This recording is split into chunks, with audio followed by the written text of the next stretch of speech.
glad you have been well. It's a new year of January 2021.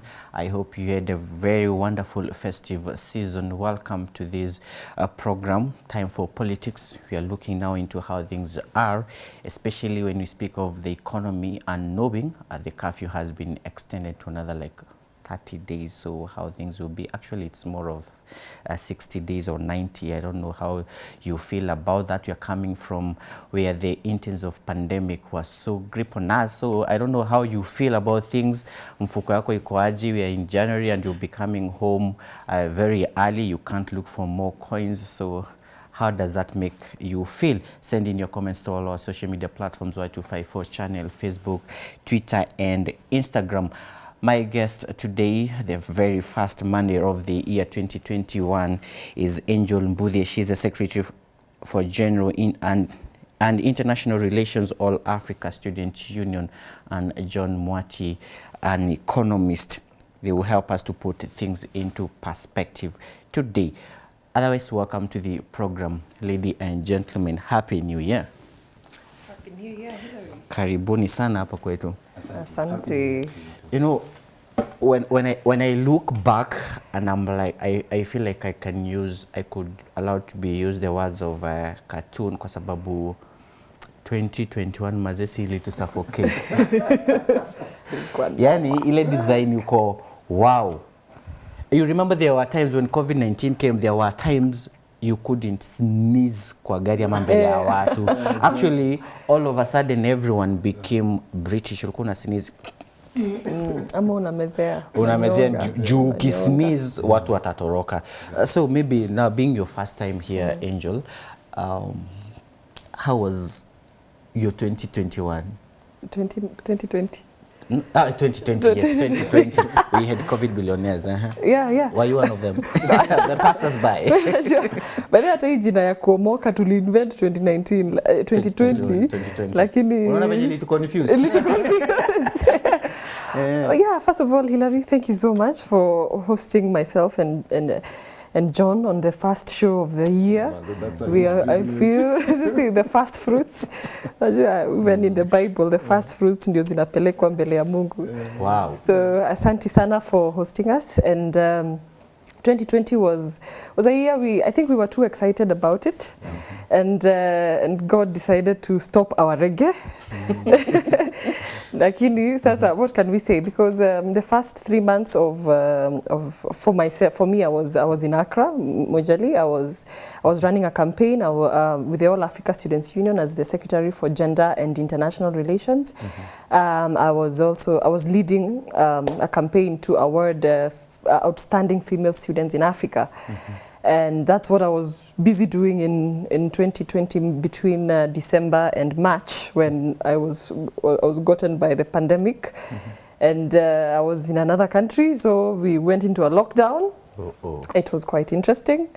And with time, as soon as they opened up, I came back home because I had not missed home as I had at that time. I wanted to face this pandemic with my family, my friends, and other fellow Kenyans. So it is true when they say people miss their home. No, you miss home. No matter where you go. No matter. And when there is a pandemic, by the way, that flight, we came with a KQ flight, an emergency flight, a one-way flight. And the excitement that was in that flight, ilikuwa kama matatu, kelele kwa hiyo ndege. We are rudi nyumbani. There is COVID, lakini tunarudi nyumbani, tukue na watu wetu, so that that's how it was. And then when you land, you fumigated, another 14 days. Tulioshwa, tukakaa ndani. At least by that time, it had eased up kidogo, like the tension really eased up a bit. So now you go home, isolate. We didn't get it at that time when it was so bad that when you get to the airport and quickly you go into wanakupeleka curfew ya lazima, hiyo ilikuwa kumekuwa lifted at that time. So siku tukikuja, at least now we were allowed to, if you have a negative test, you just go home and self-isolate at home. So that was better. Maybe to get from the human perspective when all things was being done to you, did you feel like you kind of lesser because kuna watu walikuwa wanasema hey, wanatutreat kama wanyama, you know, you're coming from abroad, you know, kitambo walikuwa wanashangiliwa hey, unaendoa kwa hapo saa hii hakuna, mnapelekwa kwanza mahali mnafungiwa. How did that make you feel as a person? It was quite crazy because even now leaving someone's country and now coming here, you feel that okay, may you not sneeze, may you not look sick. You want to have a very big smile as you're going through the airport there, and then but it didn't feel so much. We just wanted to get home. Our destination was home, so we didn't care if they would wash us with fumigate us our entire bodies. So we were just excited about coming home because we knew how the situation was across the other sides. Wow. John, I'm sure in one way or the other, you had an experience. What is that thing, that experience you went through in 2021 as far as COVID-19 is, of course? Right? 2020, yes. Oh my goodness. You don't I'm like in the new year. As in, 2020. So 2020, the COVID-19 pandemic period, there must have been that experience you had, like what, I would never want to see this in my life. Speaking of the 2020 COVID-19 protocols. Okay, the protocols, that's the government regulations. So for me, even before I get there, let me just say something as far as my 2020 is concerned. So started really on a high note. I was clearing school, my university degree, 18th of January. Did my last paper and I was ready to face the world. As you know, there is a lot of excitement that comes along with clearing school. Umemaliza masomo and now I'm ready to face the world. And that time, Mercury, it was just a normal period. I mean, everything was running smoothly. And then I had been selected to join a program called Young Africa Leadership Initiative, by the one that was started by Barack in 2014. It's called YALI. So we, together with other young fellows from 14 different countries, we were meeting in Kenyatta University for a 1-month residential program. And so all along the program from February to March, it was just business as usual. And then when we were just finishing up the program, we had our reports in China and UK and the US of people dying out of some flu, some like yes, symptoms. Flu-like. And so by the time we were commencing from the program, we were not affected. But then now, you know, coming from the program, you're not going back to school, you have to get something to do. And you know, there is a lot of energy that comes along with being a young person. So mimi nimemaliza YALI and I'm ready now, looking for jobs, applying right, left and center, going for interviews. And then now I am starting my life, and then all of a sudden I get a job as a strategy and operations analyst in one of the leading aquaculture farms, and then I'm told you are reporting in April. And then I get another call a few days to the reporting date. I'm told, unfortunately, because of the COVID-19, oh my, man, you'll have to wait a little longer. And fast forward, later things become the way they were, and then I get another call being told that I'll actually report in June. It was such a, those news were so amazing to me because I couldn't imagine working in the middle of a pandemic.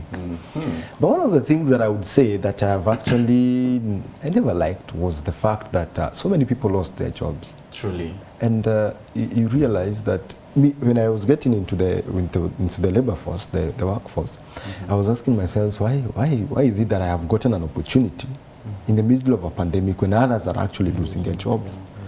And for me as a Kenyan, because of the spirit of the Kenyan spirit, you know, the patriotism, you know, when we as Kenyans are thriving, when you thrive, I thrive as a Kenyan. And when we come together, great things happen. Exactly, yeah. And I know Angel can attest that, have been in a different country, you know the spirit, the Kenyan spirit within you, even when you meet a brother from Kenya, you are like, man, you don't care about their tribes, you don't care about where they come from, what they support, who they support. And so for me, it was a big shock for me, and it was not among the good news that I would say were driving news for me. Getting to hear that people are being retrenched, people are losing their jobs, and to make it worse, the people who are actually dying are the breadwinners of these families. And so I would say that one of the things that I would say my negative perspective Twende hapo sasa. for the COVID-19 would actually be the way things were, the way the whole chaos. It was chaotic. Remember, none of us in this generation has ever faced a pandemic. Even not even a government, I would say. And so, I mean, is it going back to the files and looking at how do we deal with the pandemic? You know, governments going back to those files and trying to say, man, we are hoping they are taking notes. Exactly, for future. We are not anticipating any other pandemic in our generation. But you see, with human beings, things are dynamic. Yeah, of course.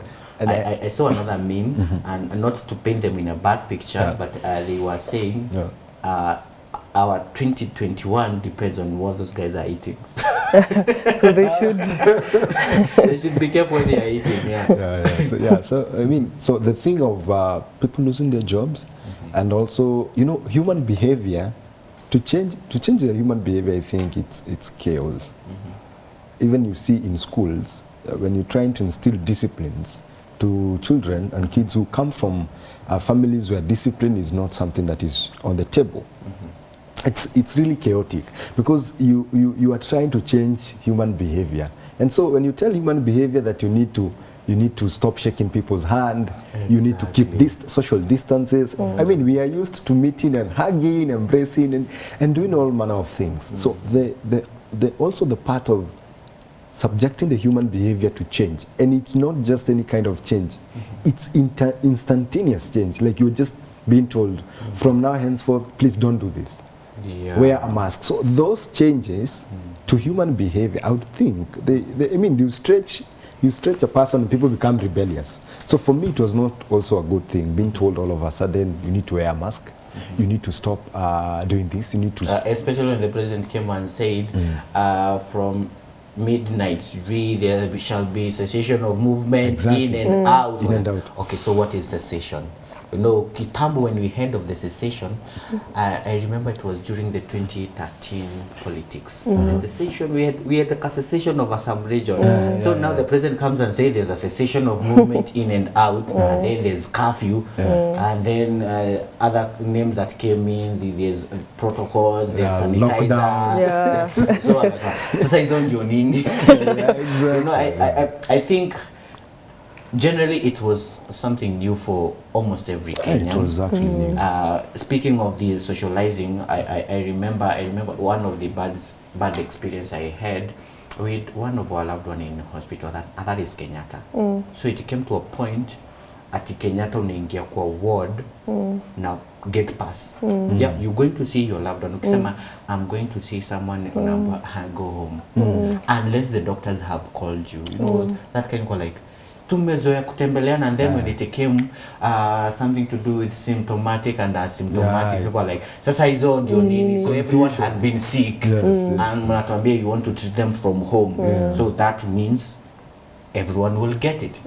I was speaking to someone from Kibra, and he was telling me, you see, ukiambua a COVID-19 patient will be treated from home, you're coming and you're like, everyone ukigonjeka, si unajua watu wanakuja kwa sasa, so unajua utatembelewa, you can't control the number of people who will come to your home.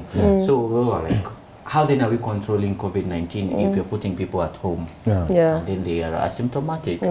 So I think, so to speak, 2020 was a year most of this generation will not forget, especially kila mtu akona kaurembo fulani kama mask kutoka hapa nje. Squeezy atupaki lipstick. But there are things never changed. Police brutality. There are some people who never forget. I looked at some video sometimes last week, and I was like, kaya sasa wanakumbukanga COVID, wanakumbuka viboko walichapa the first day of the curfew. Unajua other times tunachapanga kukua na kills like violence hivi, post-violence election. Sisi watu wa UN tuko na experience. Kunywa tia. Hakuna demonstration bila hiyo. So kuna watu wengine walikuwa na vitu very different. But now I think to catalyze all this, or maybe to have an angle on all this, COVID-19 and in 2020 in particular affected every single person, even a child, because Yeah. you can't go to school, Yeah. and your parent can't afford to some extent daily bread. Yeah. So we are speaking about money. So if there's anything that COVID-19 affected most was our economy, and that's where I want us now to delve in the economy, how we can add a shilling to what we have. When the government says it will support us, how will we achieve that? And by the way, for how long? Because now, like, we are reverting to normal tax rates. And then some people are arguing we have curfew. How are we going to achieve that? Kwa sababu kuna ule msi anafanyanga double hustle, mwingine ni triple hustle, venye atapata more money, afanye job fulani with hours. By the way, there are Kenyans who work like people in abroad, unafanya in hours. Yeah. Shift, unatoka hapa, unaenda unachapa ingine, hiyo inaisha, unaenda ingine. So how will the curfew, and I want to begin with you, John, the curfew that has been extended, how does that maybe directly or even indirectly affect you as a person? I mean, I think that's one of the interesting conversations and honest conversations we need to be having. When you talk about we actually in the process, we are still in the COVID. We are not post we are yet. not post-pandemic. We are actually in the middle of a pandemic, and perhaps things might even get worse. Who knows? Especially with the countries trying to ease up things, lockdowns, restrictions, traveling restrictions, and COVID-19 government protocols. And so I think there needs to be an economic recovery plan for the country. And so, you know, in the society, there are clusters and categories of people within the society. The people who, I'm telling you, they are not affected by pandemics, or rather catastrophes, natural calamities. So people will always find their shovels and try to stand up again. So in this society, you look at the people who are most affected, and you can actually feel it's actually the common mwananchi. True. The common mwananchi, we all know that makes up the largest percentage of who we are in Africa, because not just looking at the country, but also from a continental perspective. True. So the question of economic recovery to me is something that is so dear, because we want to ask ourselves, so we have been hit by this pandemic. Many people have lost their jobs. Many people have lost their loved ones. And so how do we rise up beyond that? And you see, when you look up about the issue of the government restrictions, this is very good, they're very important, because also we can't have an ailing economy where people are dying in the pursuit of the well-being. And that's why you see health is actually a huge priority. The things that we take for granted, and clearly you actually realize that you can actually sit in your house. Yes, you are hungry, but because of the need for health, you actually have to go that extra mile. And I think the issue of the curfew, now that is what you asked. For me, when I look at it from an economic perspective, you all know that we have actually been, since the era of Kibaki, we have been championing for a 24-hour economy. And so when there are few working hours in the economy, that means that less money is circulating in the economy. And when less money is circulating in the economy, that means that people don't have so much at their disposal. So that means that if you could have stayed a few more hours in the evening, that you could have actually made an extra shilling. And that extra shilling could actually have raised your well-being and your livelihood. So for me, when I look at it, I say that it actually affects the country. When you look at it cumulatively, the curfew will affect the economy to a great extent, because businesses will have to be shut down a few hours before the curfew, and that means that money is not circulating, and goods and services are not being purchased to the people who need them. Angel, well, we may agree a healthy nation is a wealthy nation. How do you think the curfew that has been extended. It has been there, yes, but it has been extended. Na ni January. Ni January. Wachana na ile ingine tulikuwa tunasema hii ya 60 days. Hii itakuwa ya 180 days. Because January inakuanga 60 days. Itakuwa sasa 180 days. But now looking at from the basic unit of the family, immediately restrictions were put in place. It meant children must not go to school, and so that means more mouths to feed for the family and our breadwinners, and then there is no money. Again, looking at that, then you are looking at the political tension in the country, and when I am looking back in terms of the education sector, we had really wanted to have laptops for every child in the country. And one thing I would like to say about Kenyans is that policymakers, they always have very good written down policies on paper, things that can work, because that one was an initiative in the manifesto in the previous campaign, which was an excellent idea that now rolling out the how became now the issue. But now you see we should have just kept on struggling with that, because now that would have been something to cushion us at this time. And that is why we are told to make hay while the sun shines, and at that time the sun was shining. We had the time, we had the resources to do all that. But now because we didn't keep on pushing for that, now that is affecting us at this time, because now when our children go to school, they've lost out on a whole year entirely, because you cannot count the percentage of kids that can access online platforms. Even university students are complaining that they are not able to, they are not able to proceed with their online classes, because someone needs to go to a cyber cafe. And then the other thing with the university is that it admits the brightest students from across the country, and they come from very humble backgrounds. People come from very humble backgrounds. So when they coming to the university, they are coming now to change that. And when you send them back home and tell them, okay, now we are having online classes are streaming, online class will cost you a lot of money. If I'm just buying data to stream one class, I might spend up to 500 shillings or 1,000 to get the GBs for just if I'm not connected to a Wi-Fi connection. And that is not something students had at their disposal. So that is something that has hit the student community.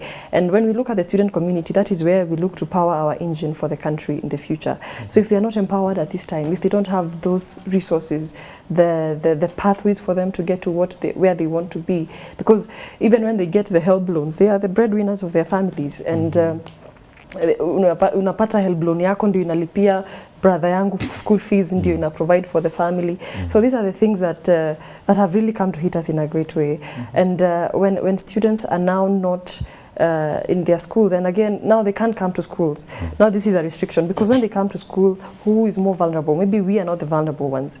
Our professors are the ones who are vulnerable, and the University of Nairobi has lost a huge deal of professors, and not just the University of Nairobi, but universities across the world, because I mean they are the ones who are the most vulnerable in this pandemic. So that really brings us a lot into stake, because now we need a solution for that. We cannot have an ailing economy, as you said. We can't just have guys go to school. We won't have those professors at the end of time, because what they have is a service, and it is only them who can provide it. And if they're not there to provide that, then we are on the losing end. So again, now that trickles down to another part of the economy, because now when they're at home, what are they supposed to do? They're supposed to get something to do. Kazi mtaani is what the government rolled out from the Ministry of Urban Planning and Housing. And Kazi mtaani, students also felt that it was not of their caliber to do Kazi mtaani, and others were saying this is quite a good initiative and all that.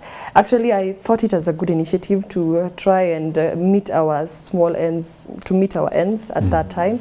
And again, looking at a family that needs to access a basic earning wage, that was a good opportunity for them to do that. But now we need to maybe have more funds for it to get to reach to more Kenyans. And then again, one of the things that we also saw the president launching the other day was the one you just mentioned. We were just talking about shortly, the savings fund, the savings for the scheme, the Boda Boda scheme, and that's the president tuning us as a country to become savers, because if we need to have a better future. What we are seeing with COVID-19 is that if you had saved something, you could have quickly gone through the pandemic much easier than someone who had nothing in their account. And so now he's encouraging us to save. Even if I am having 50 shillings or earning 100 shillings or whatever, I need to save a percentage of that and becoming a saver and an investor. So when I speak to young people, I tell them it doesn't matter how much you're earning, at least save something for the future, because now look at us today. And I encourage young people to become savers, to become investors, because investments companies are saying only about 100,000 Kenyans have investment accounts. 100,000 Kenyans, we are how many? How many are we? Kenyans? 49, 47 million. 47 million. 47 but million heading to Kenyans. actually 50 Yeah, million. we're almost 50. Because every year we do a million. Every year we do a million. And since 2019 census, we are now maybe 48 there. Yeah, 48 there. So yeah, that's quite something that we should think about as Kenyans as well. We need to breed ourselves to a savings culture. And then now having this curfew that has come into place is not something that we are all seeing as a good thing. But again, it did show that when bars are open at night, there are more contractions because there are more social gatherings. And even if not bars, people are in homes, that is a social time that the government is looking at. The social time, people are working from now up to 6 p.m. After 6 p.m., most Kenyans are now going into social joints. When they go to social joints, that is where they contract the disease. That is how their policymakers are looking at it. But I thought the notion of the social point where they go to pubs, now the money is circulating. Yeah, and the money is circulating. And then again, our economist here said we don't need to have an ailing economy. And we are in the middle of a pandemic. But now, because we have seen what we can do and that we need to reduce our social interaction, now it has settled in at least every Kenyan that our social interaction is putting us at a risk. Now that we're in a time where we also need to recover, we need to now have that put in mind, because we cannot now go hungry. Now we are having other priorities. Maybe it has gone down, but we can open it up again and see how things go, because again, this is a dynamic. It's a changing situation. We can always adjust it to when it best fits us. Exactly. Now, John, looking into economy and this particular fiscal year of the 2021, the budget of 2020-2021, when the government said they will roll out an economic stimulus program that will catalyze economic activity, provide livelihood to Kenyans, and enable business to recover from the adverse of COVID-19. How exactly will they do that? The economic stimulus program, rather call them packages, because in essence what they are supposed to do, as the name suggests, is to stimulate the economy. Everything has been shambling, and then what you need is injection too. Injection, kanakoni kama. So of course, when you talk about it from a point of both literally and theoretically, injection can help you come back and recover. But as well, when you look at it from a point of economics, you find that an injection kind of brings up, awakens the business, reawakens the business. And so the government, when the government says that it has plans, or rather, there is a lot of shenanigans. Many things said by the government is actually, it's a vision. But I don't know what happens. Perhaps Enjo can tell us, like the Big Four agenda. Looking at it, I read the document over and over again, and I'm like, oh my God, what happened? Such articulately written down document that is actually meant to make Kenya. I mean, when you implement that document, then Kenya can become one of the leading global economies in the world. I mean, it's such an amazing document. But so the stimulus program is actually to help the businesses, especially the micro and the small enterprises, who actually have been hit hard by COVID-19. The government says so. Of course, it means that there will be access to financial assistance. Finances play a very big role in businesses. As you will be well aware, there is no way you could actually conduct a business. No matter how beautiful you have, your idea is you need some finances to actually help you kickstart your program. So if you have been doing business and what you get is losses, by the end of it all, you'll have your working capital diminished to a level of your business, what you do is actually close the business. What you do is you put padlocks and you call it a day. I mean, it has been a business.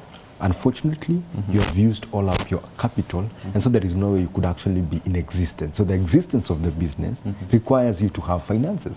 And if the money that you are actually having cannot sustain the business, what do? You either get somebody to kupiga check, or you check out from the business. So to protect that, the government foresees a situation where they come in and help the businesses to rise through loans. They can give loans. There is loans being offered. When you look at the Uwezo Fund, there is the Youth Fund. And so many opportunities that the government has actually provided, which also includes working and collaborating with the private sector. When I talk about the private sector, you include the financial system, which includes the microfinances and the banking institutions that you have around. Just a quick one. I just remembered someone trying to say, if you want to begin a business, they want to confirm to us if it's true or it should be the way. When you want to do a business, don't use your own money. Get a loan for that. Is it advisable to do that? Starting a business, you need a loan? Okay, I would say there is nothing. Never run a business with your own money. Get a loan for that. But I think somebody else will tell you, why should you start a business with a loan?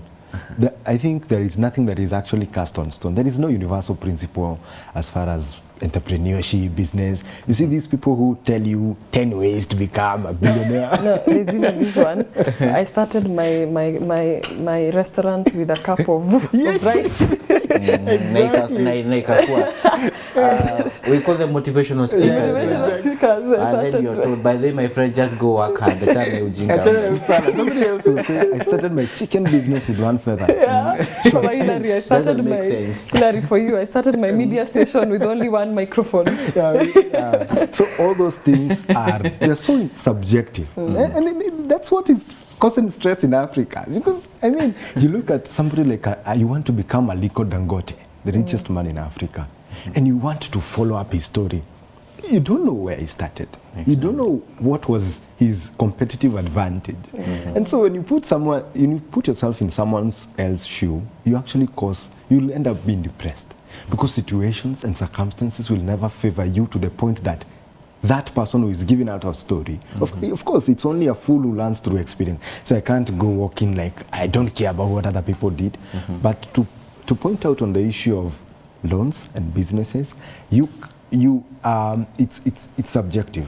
You can choose to start your business with cash, and I think it's unfair if you tell people to actually take loans to start businesses, because there are lots of that's why and that is another area that can also cause depression, because you start a business, kaumane ushinde kulipa uanze kuchotwa, and then by the end of it all you come cussing everywhere and you say that you are not even a businessman.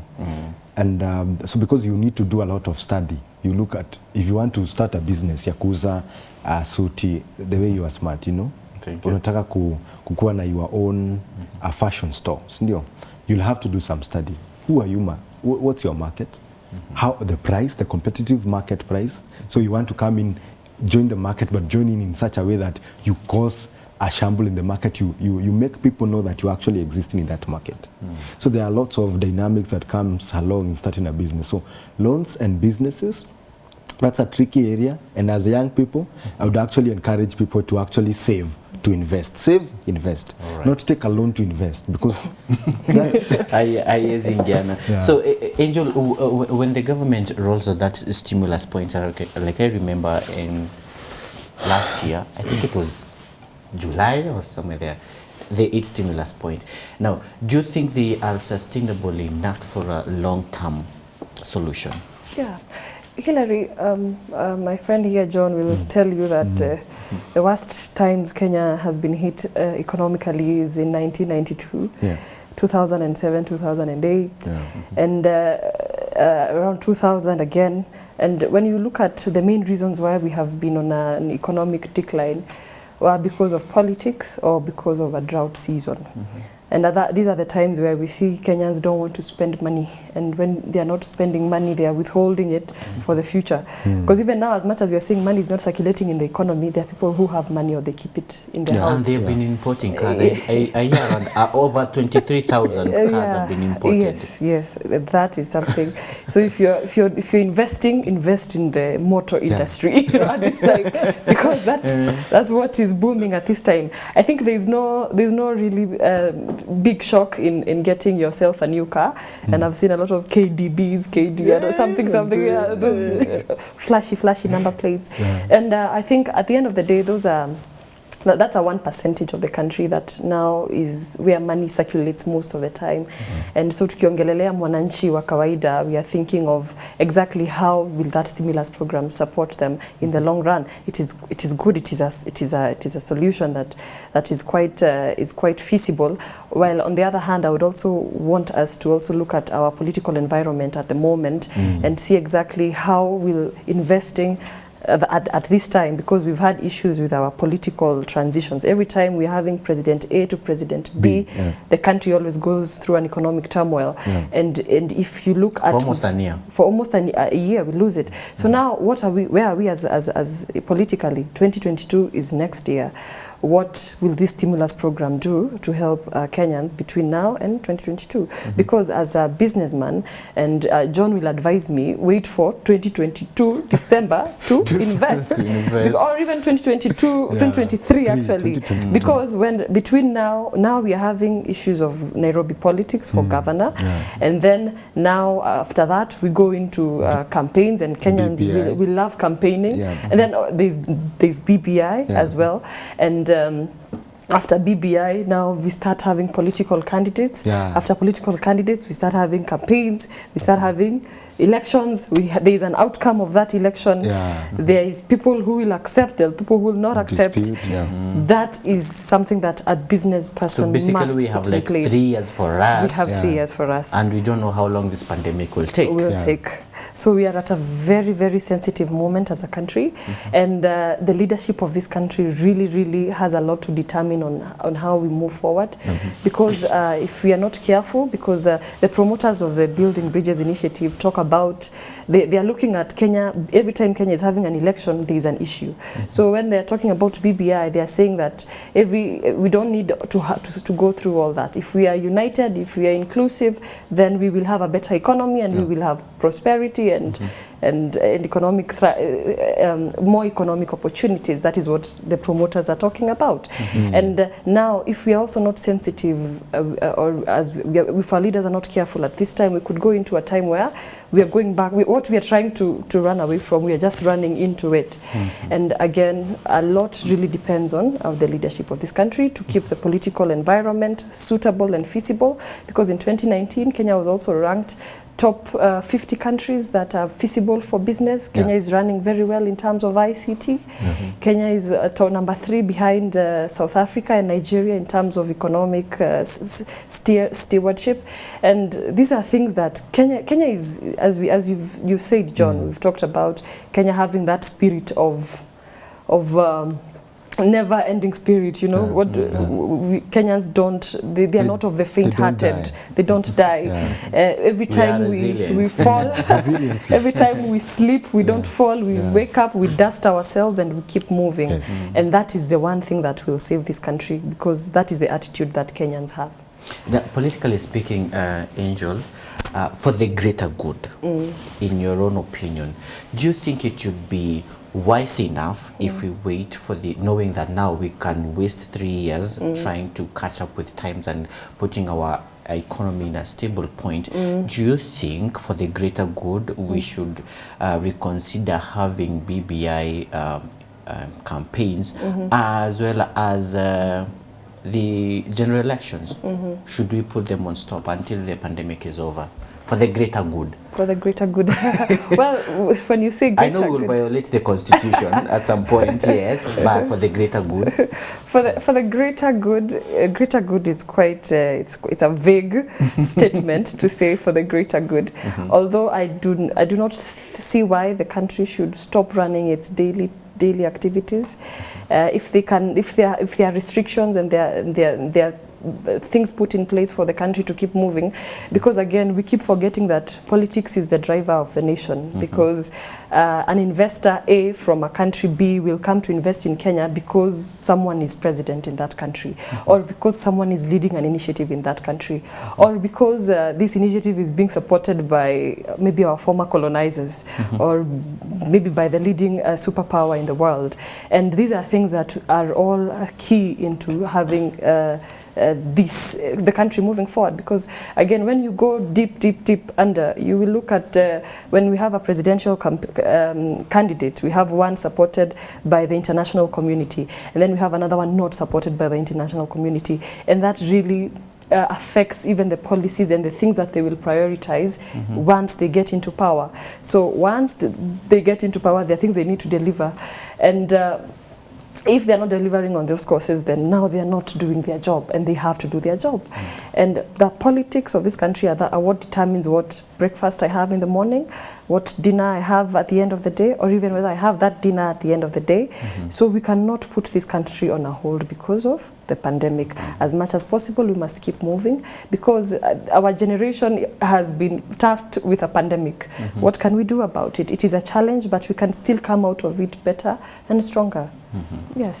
All right, John, when the government says it will support the macro and micro enterprise, and saying that the medium enterprise through intervention, including operationalization of the credit scheme, to what magnitude do you think we will achieve this, considering most of the people feel at a loss? Yes. Like we said before, and we will insist, Kenya heavily depends on the micro and small enterprises fund community. A big chunk of our entrepreneurs, a big chunk of our investors are actually in that category. And if you were to be honest, a majority of the high-end investors, I mean, these are large-scale investors, people with millions of dollars in terms of their investment, that's and whatever they get as turnovers, but also the fact in terms of production. You look at the production, the large-scale producers are foreigners, to be honest, a great percentage. So when you talk about trying to lift the status, or rather the economic status and the social status of the citizens of our country, then you need to consider the micro and small enterprises, and of course the medium enterprises.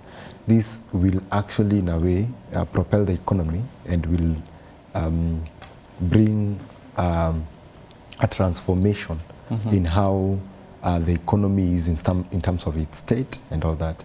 I was trying to look at the Big Four agenda, and when you look at what the government talks about manufacturing, and there is a part that is actually really interesting if you give it a closer look at it, and that's the part of value addition, the value addition. You see, the value addition, instead of how we have been doing in terms of what we produce, we have like dairy, we have tea, coffee, cotton, we have lots of things that we produce as a country. And then we are asking ourselves, our farmers, they're spending a lot in terms of, before you get that milk, there is a lot that has gone in that process. But what is the farmer getting in return? As a small enterprise, they are getting minimal returns. They are frustrated, they are discouraged, and you can't tell them to wake up tomorrow and go get, they do that because in essence, if they don't do that, they can't find anything on the table. And so when I look at the micro and the small, there is a part that needs to come out very clearly as a sitting government. And sitting government needs to really support the part, or it talks about getting to empower these people. The value addition perspective, which I'm really emphasizing, that even before we export, our raw produce, is there a way that we can add value to it, from primary processing to secondary to tertiary? Like if you get somebody who is actually doing 10 cows, that's a small enterprise. That person is selling milk to a dairy farm, and they are getting their milk in return. And then that milk should not just be left there. What can you do to that milk? you can pasteurize this, you know, you can make it a UHT milk, and out of that you end up getting byproducts of milk, you know, cheese, ghee, yogurts, and all that. When you look at that chain and you look at what you fed into the system, you fed raw milk, and what you get in return is actually a chain that has actually been added value, so that when you come to the output is that you're getting yogurt, you're getting ghee, you're getting cheese, and all these are products of milk. So this milk has been added value. So that is actually what I would actually try to insist, that there needs to support our people, and not just, instead of just exporting our coffee and our tea to these developed countries, and then they come back selling us a sachet of Nescafe at a very expensive prices. So what can we do to what we have and add value to it before we get to export it?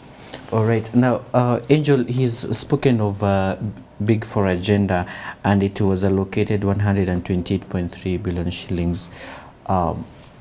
What do you have to weigh into that? Okay. Well, to add on to what he just spoke about, we also now, Kenya as a country economically, what might also save us a bit is that there's a significant portion of our national cake, which is the GDP, that comes from the international community, the diasporians. So as much as they are also working out things on the other end, I would really much love to see how much they will have been able to bring in between 2021 and 2022 as compared to 2020, because that's also something that will affect our running of day-to-day business, because they're quite a stakeholder in our running economy. And then the other thing is the tourism industry. As you are now looking at the agricultural sector, the tourism industry is also another significant aspect of the country, and now that is where we are looking into having domestic tourism and all that to also increase our earnings and the GDP generally. And I would also want to see that for 2021. And when you look at the Big Four agenda, as we said, our policy makers, we have one of the best policy makers. I think if we had an awarding contest, Kenya would be at the top, because most of the things we put down on paper are quite interesting. And they show our thoughts and our minds are of goodwill, and that we aspire for something for this country. Even when I read the Building Bridges initiative, and as a young woman who would like to also pursue leadership spaces, I am encouraged by the thoughts that have been put there. It means that the team that was seated there was thinking of having a more gender inclusive society that Parliament has not been able to do over the years. And so the Big Four agenda that stems into more of manufacturing and looking at health, we had these measures, these pillars put in place long even before this pandemic came. Because if increasing and having more allocations to the health sector would make it better, and would have had us have an easier time at this time. And when you're looking at the manufacturing sector, Kenya is going into now having more manufacturing.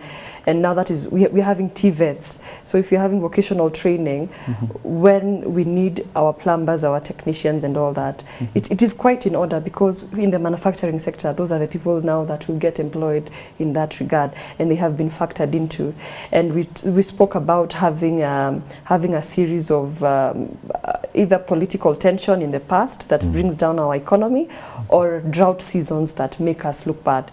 So having food security has already been thought of. That's one of the things that we've been having in the past. And using our past to also foresee our future is something that these documents quite do very well. And they talk about having things that will bring more inclusion, because one thing that Kenya ails from is on inclusion. It is always about us versus them. And that really brings us at a tensive table. And the Big Four agenda should still be taken key interest in, even as much as we want to run Building Bridges initiatives and all that. It is still quite something even a next president should think about running with the program again, because it doesn't hurt the country to grow right from the foundations. Even if they change the name to something else and add another pillar and make it their own, it is still still quite the foundation that we are building, because every time we're having a transition and then we start new agendas, new pillars, then now we'll start losing direction. Okay, fair enough. Now, John, to some point, there have been critics who have been like, the Big Four agenda was okay, but we have lost it. You just touched on manufacturing, where you were speaking about the value addition, but there are other sectors that were affected, especially by this pandemic, and that should be the health and, of course, the food security. Remember, the first quarter of the year 2020, we had the locust invasion. How do you think we are doing in terms of food security, ensuring that our food basket is safe in as much there are politics of the day? Food security is actually, I think, number one or something, because food, in essence, according to me, should be a focus to any sitting government. You know, when a hungry nation is an angry nation, according to me. So if people are hungry, then nothing can be done. But to achieve food security, there are certain areas that needs to be considered. That includes issues of trying to look at the arable land that you have. Over time, we have been seeing that this arable land, which is limited, is continually being subdivided. So find kashamba ni kadogo, lakini inaendelea tu ku number fragmentation. The population has grown as well. The population has grown, and as you can know, our land is really something. I don't know about this generation, because that's a discussion for another day. But according to me, the generation that you are living in, people don't even care about the land. That kama venye our uncles, our forefathers, they were even fighting for land and killing for it, and killing each other. Sijui, your father left a land, your brothers and sisters are having tussles here and there. But the arable land issue is very, very, very important, because you see the government has they were trying to come up with legislation to actually prevent any further fragmentation and subdivisions of arable land. So the issue of the land is important when it comes to issues of attaining food security, because we want to ensure that, yes, the government wants to have reserves to feed the nation. We talk about, we have some staple foods in our country, maize, we have potatoes, we have the cassavas, you know. Those food reserves are important, but as well, you need to also come into a point where you support these other people who are doing agriculture down there in the village, because you see, the moment they are able to have surpluses, then they are able to feed into the basket. To the basket that is actually feeding the working nation. The working nation, the people who are actually wearing suits in Nairobi. You know, kuna wale wenye wanakulimia huko nyumbani. So if they have surplus, then it comes to this other side, and out of that, food comes in plenty. So the government comes up with such initiative to support production in the local areas, and supporting the farmers and ensuring that food is accessible. But then the other thing is also access to fertilizers, because you can't achieve food security if agriculture is not. Remember, agriculture was our backbone. I still hope it is. It still is, yeah. We depend on it so much. Remember when primary school we were being asked, what's the Kenya's economy's new backbone? What's the backbone of Kenya's economy? And it's actually agriculture. So agriculture, when you talk about farming, there are many factors that come in, which include farm inputs, you know, the jembes. Of course, we are still in that era where we are using jembes, but that should not actually be the case.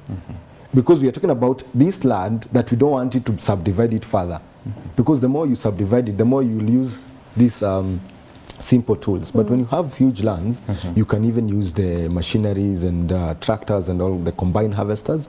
So fertilizers comes in handy. So the government comes in handy to subsidize the cost of fertilizers and the farm inputs to the economy. But generally speaking, we are still, you know, they want to achieve 100%. That's not like, by 2022, the agenda of the government is actually to achieve 100% increment, or rather coverage as far as food. There is no space of saying that Kenyans are dying of hunger, especially in the northeastern region. Now, in the journey towards food security, and it is almost the home stretch for the Jubilee government.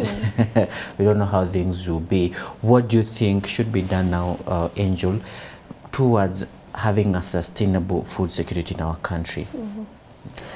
Yes, Hilary, one of the things that we also struggle to think about is when we are having cabbages rotting in the farms, and we are talking about potatoes rotting in the farm, tomatoes not making it to the market, and these are some of the things that now we need when we talk about road construction, that we also need to think more beyond not just the food security as a primary, but the secondaries that support food security.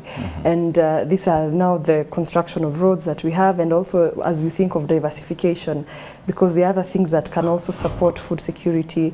And even in the long run, we may not necessarily just have to be food producers. We can also import food in the future, because countries, if we are wealthy enough and we diversify enough into other sectors of our economy, because our potential is not limited to just agriculture, that will be able to support that aspect of our needs, because the population is growing. So we need to think outside the box in terms of exactly which of our strengths are we growing in.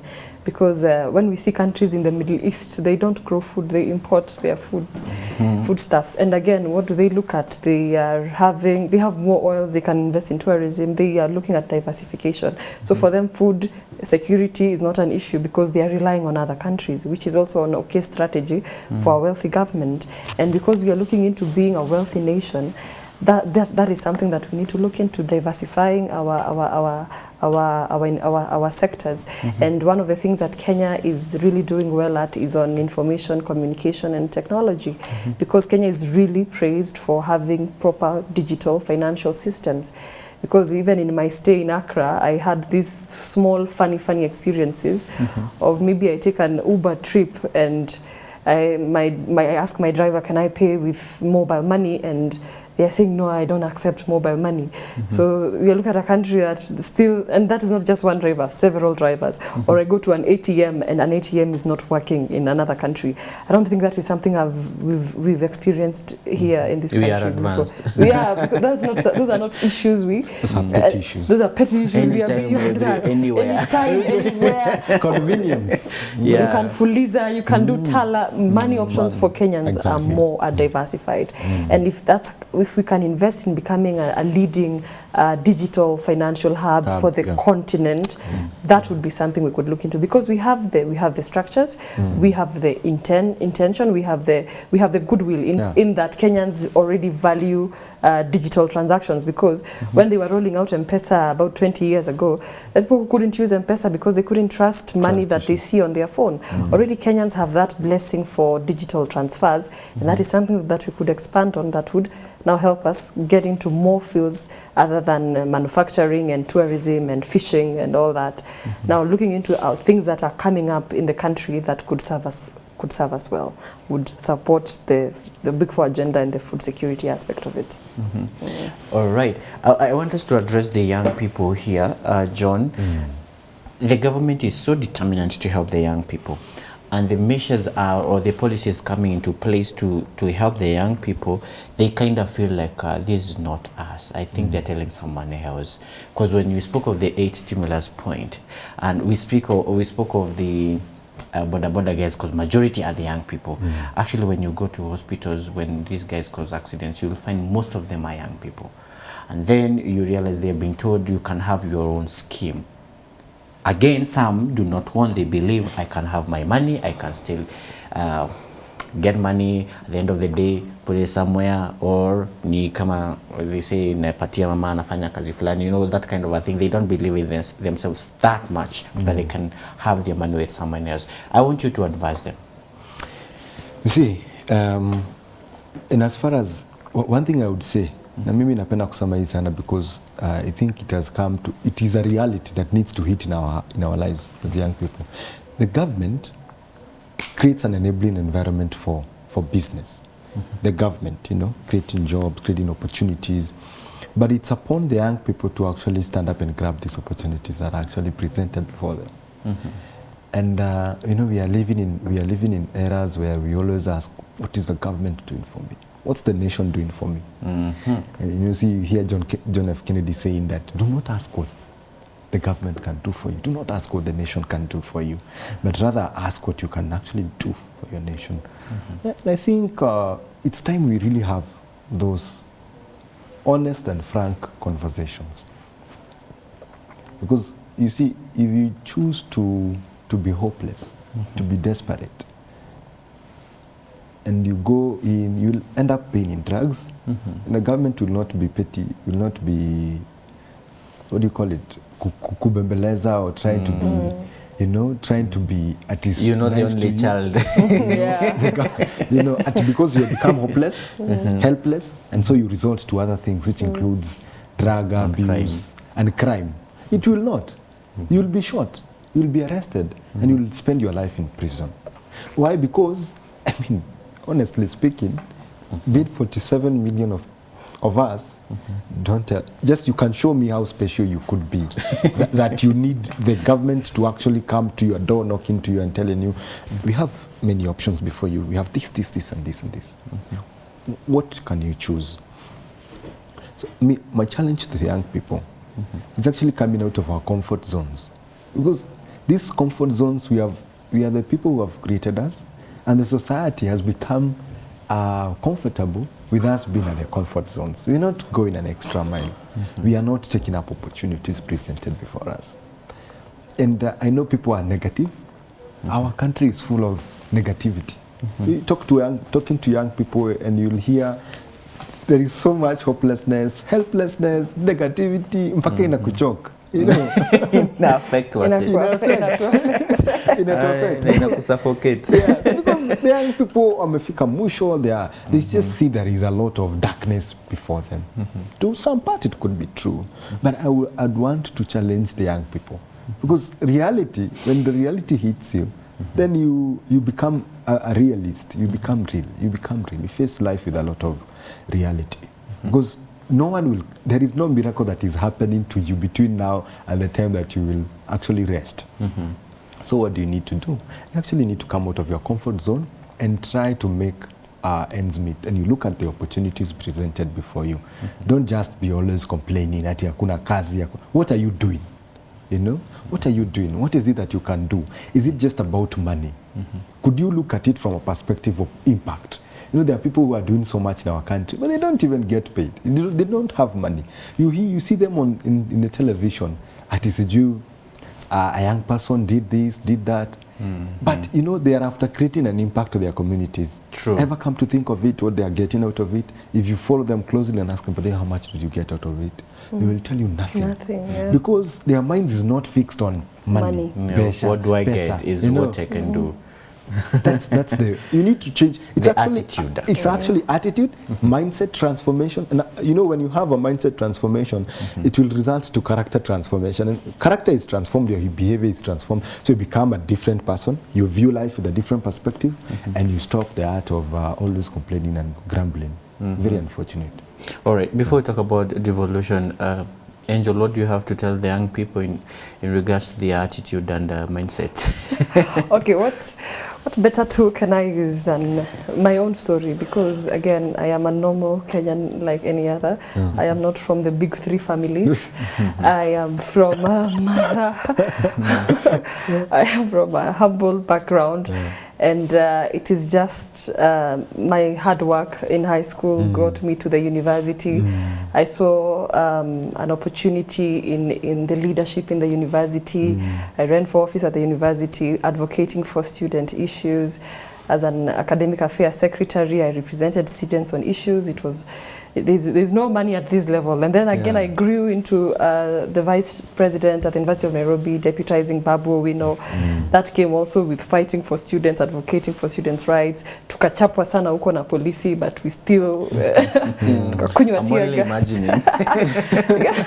All this is and then from there I got into the All Africa Students Union that now serves for the African students, and I am more passionate about national issues about Kenya and my country, because I do not want to necessarily serve someone else elsewhere. I want to serve my own people, because it is all an investment for the country.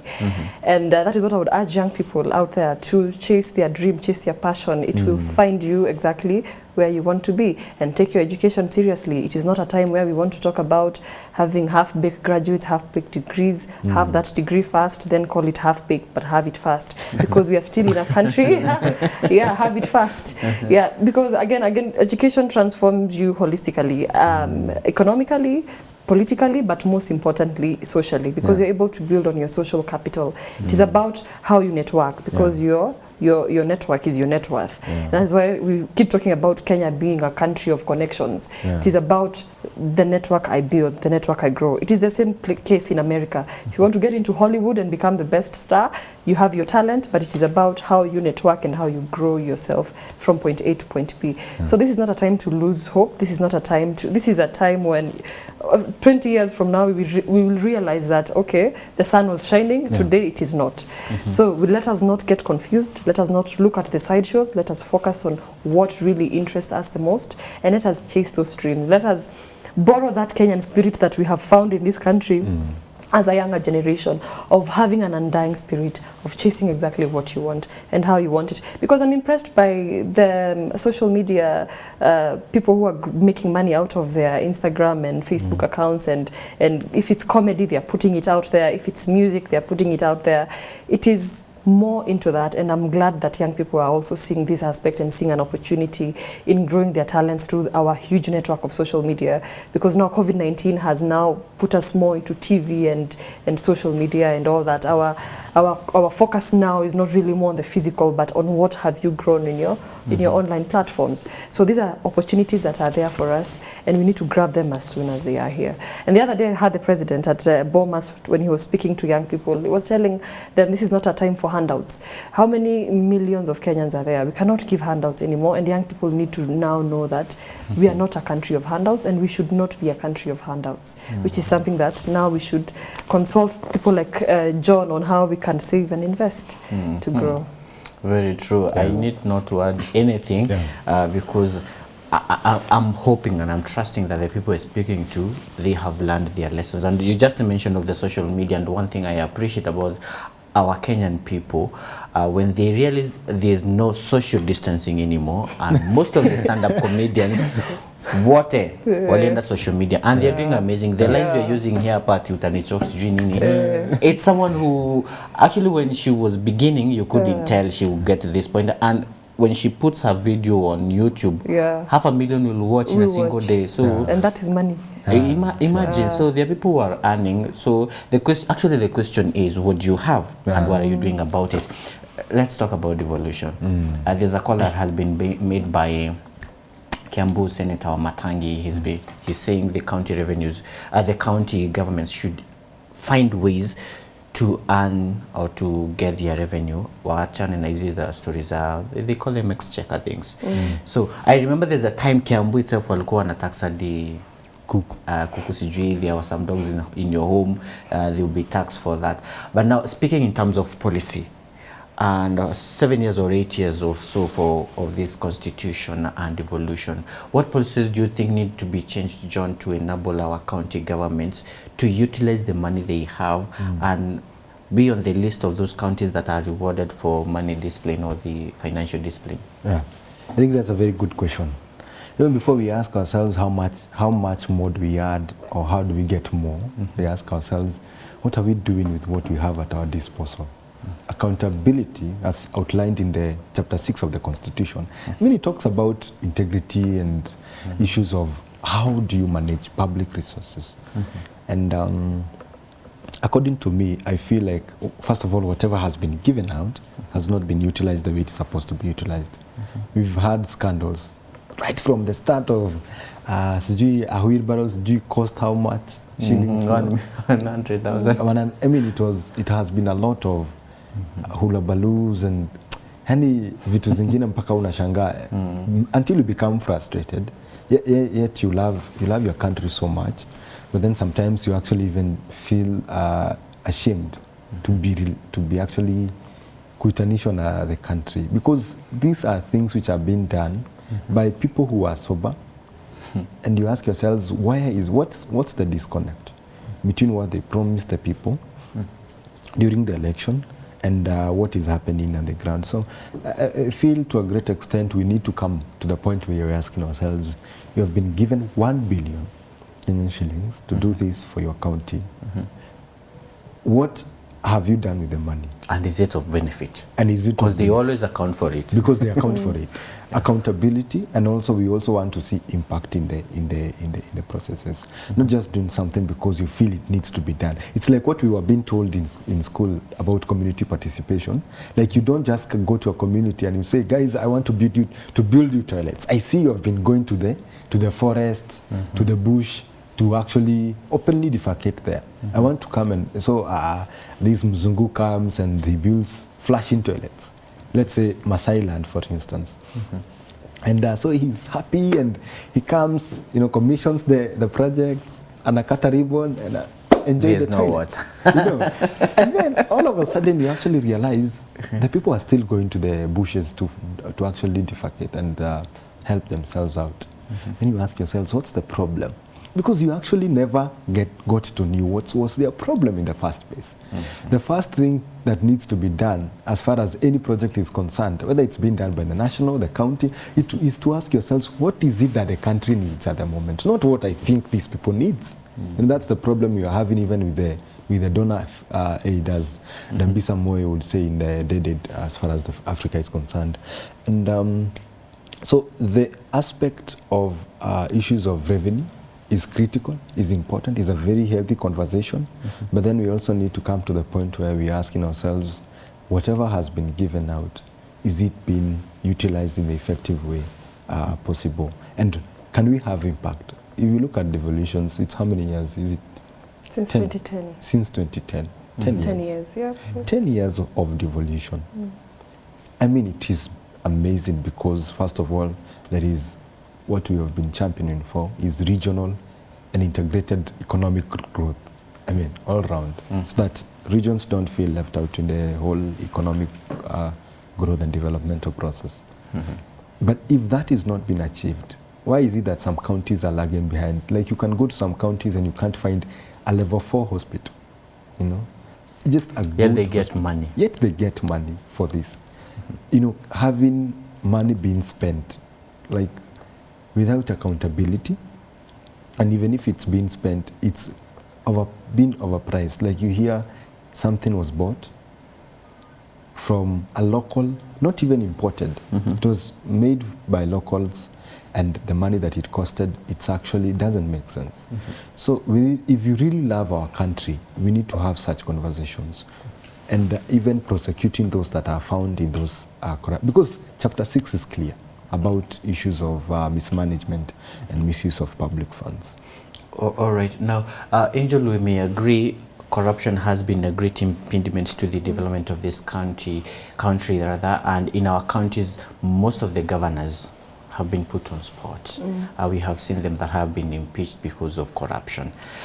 But there are other policies that limit county development. Maybe in your interactions and in your political space, what have you realized? And as a leader with leadership skills and the knowledge in you, what do you think should be changed in our, maybe say, constitution, or maybe the policies that are in the counties that make counties not develop, yet they get money? Well, Hilary, one of the things I would like to do is, first of all, appreciate devolution, because in the spirit of the 2010 Constitution, it was to have a government that is more reachable by the people, that people feel that they are actually being represented. And that is something that I want to appreciate about devolution. I would not say we made a mistake by saying yes to devolution.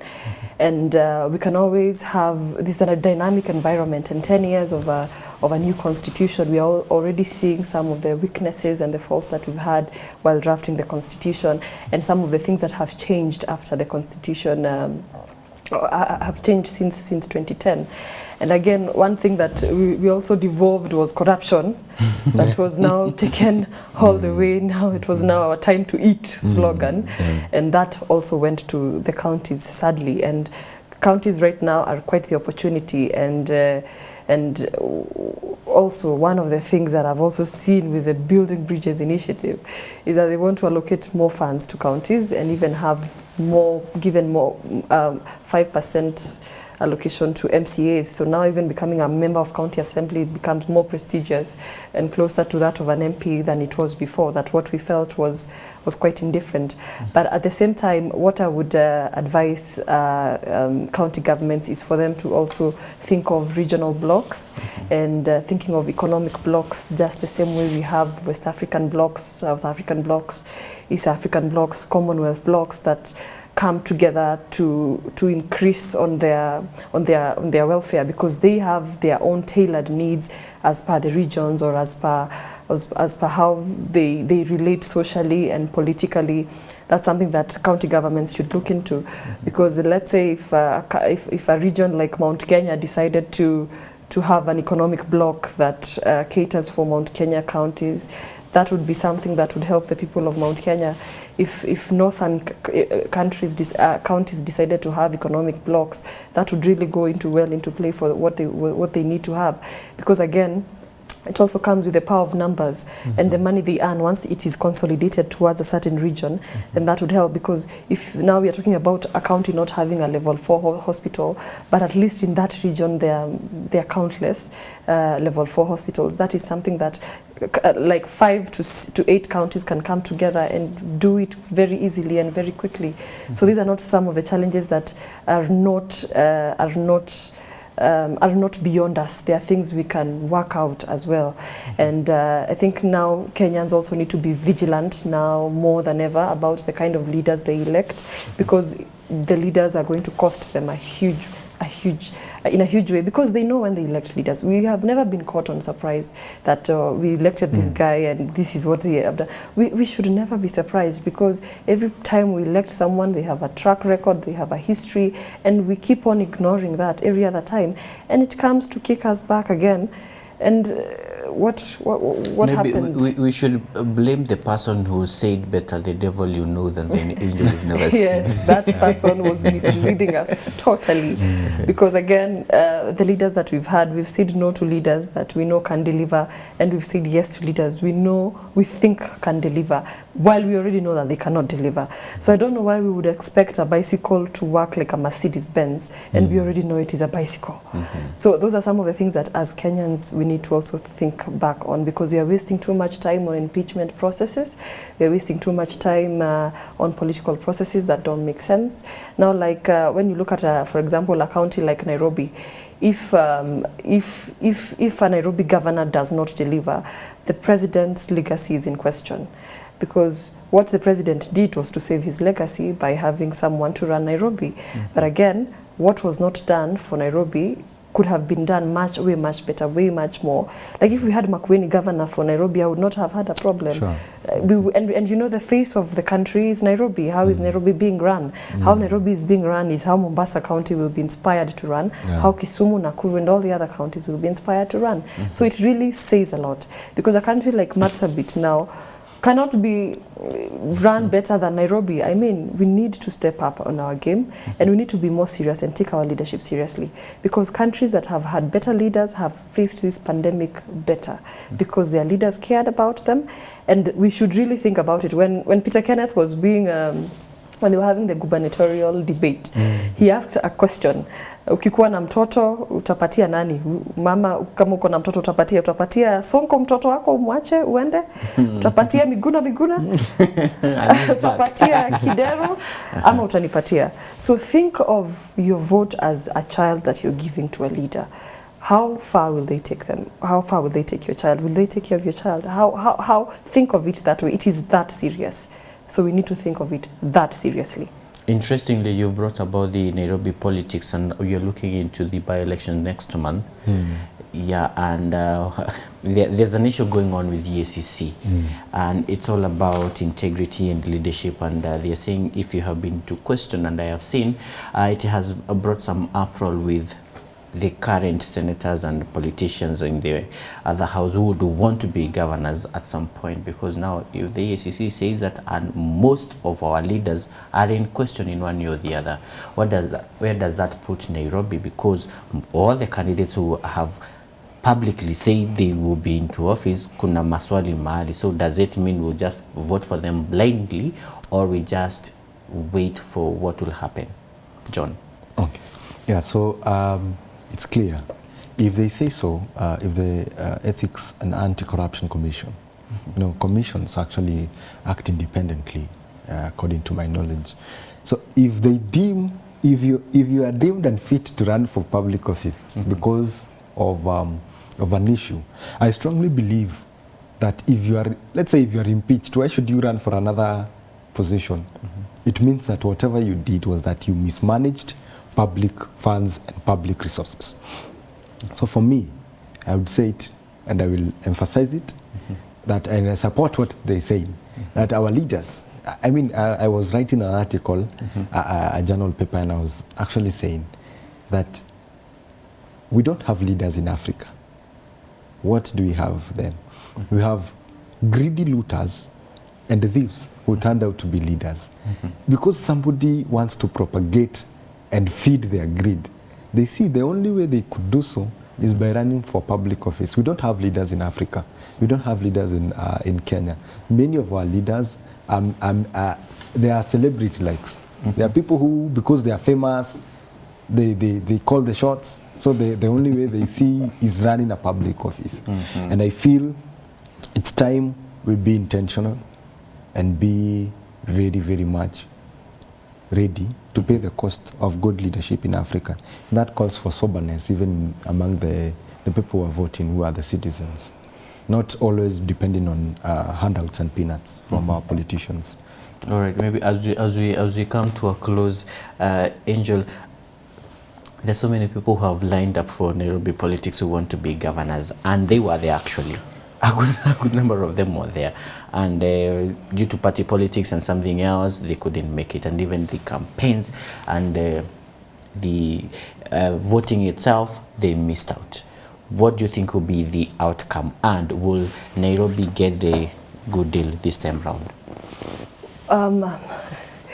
Well, good deal depends a lot on Nairobians. But again, two things may happen. Number one, we will have a very highly contested gubernatorial election, or political advisors and politicians will push with court orders not to have the election entirely and just have the country run the way it's running. But again, we can also not ignore both sides of the coin. And once they're out there and they want to run for office, I think what I always say is that everyone is entitled to the throne, so as long as you can take it. So I believe that if EACC clears you for elections and Kenyans vote for you, we are a democratic country, then we go by democratic principles, and the wishes of Kenyans should be respected. Are we democratic really, knowing there's some envelopes that goes round? IEBC will clear you, EACC will not. EACC will clear you, IEBC will not. So where do you stand really? Well, yeah, it's still, those are political games that makes politics dirty. But again, if you're a candidate and you're aspiring, those are things that you should expect to face in the long run, because Nairobi will now have more interest than ever, because we saw the politics of Msambweni and of Katuntu, and now it is Nairobi. So Nairobi is quite now on a high, because whatever needs to happen we should now get ready to see the political game changing in quite the speed, because now if the state is interested, the opposition is interested, and this is a time that a lot is on hold depending on the outcome that we get from the Nairobi politics. And I would really want to see exactly how many aspirants actually go up to the end, to the ballot, and what exactly Nairobians will choose. Because there are a lot of mixed feelings in Nairobi, and Kenyans, Nairobians have already seen what a bad decision can do to them. And let's see how it plays out. All right, before I let you, John, do you think the Nairobi politics should be used as the an example or a teaser for BBI, like it did in Msambweni? Oh my. First of all, I would like Kenyans to think of the BBI as a document that the spirit was to literally bring the country together. Because when I sat at the prayer breakfast in 2017, 2018, much later after the election, was how Kenyans, when Uhuru and Raila shook hands, Kenyans in the background were literally crying about seeing a handshake between two of the most best politicians in the country against each other, and now they are seeing them shaking hands. Was quite an emotional thing for most of Kenyans, because in 2007 political players are the ones who made children lose their women lose their children. So when there were some shushus and wamama walikuwa wamekaa huku nyuma, walikuwa wanalia, wanaomba, people started kneeling down and praying. For me as a young person, I can see these are just politicians, what are they doing? But behind the scenes, it means a lot to the people. And when it means so much to the people, because they have lost property, they have lost children, and that is the spirit that was initiated to put the document to where it is right now. And we keep saying that Kenyans Kenyan policymakers do a lot in putting down items on paper. Just like the Vision 2030, just like the Big Four agenda, now we have the Building Bridges initiative. When you read the document, it is a very nice document. And one of the things that are being talked about there, they're equally perfect. Now that it has a political blessing, now politics come into play, and that is expected in every other aspect that we have. So BBI is something that we should not look into as just a political game changer, but let us look at it as a Kenyan. As a Kenyan, what is in it for me? What is in it for my community? What is in it for my children in the future? Let us think more broadly, let's not be very myopic about our politics. All right, John, very fast, we are out of time. Yes, absolutely. And just now that we've talked about the document, I'd also challenge us to think about what is of priority to us as a country.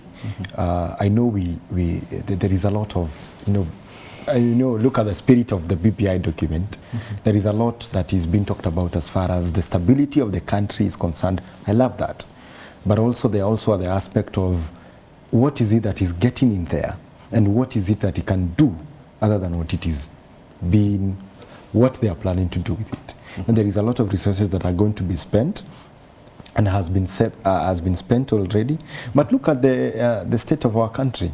Look at what our senator yesterday, in his letter to the president, he's actually my senator, I'm from Murang'a, and he's telling the president that the BBI is unpopular in central Kenya because of a number of reasons. And one of the reasons that he was saying is that because people feel this document is far away, and they feel like there are needs which needs to be addressed, and these needs have led to economic deprivation of the citizens. So I feel there are priorities which we need to face, and these are realities of our time as any sitting government, and that is bringing food on the table, access to quality health, access to food, and access to quality education for every Kenyan. All right, fair enough. Thank you so much, ladies and gentlemen. Apparently we're out of time. It has been a long discussion, but I appreciate you coming and speaking to our audience. And back home, thank you so much for keeping us company. I trust you have learned something. They have been my guest, John Mwati, an economist, and Angel Mbuthia. You are Secretary for Gender and International Relations. Thank you so much for coming. We appreciate your presence this morning. My name is Dereva Hilary. Good morning and Happy New Year.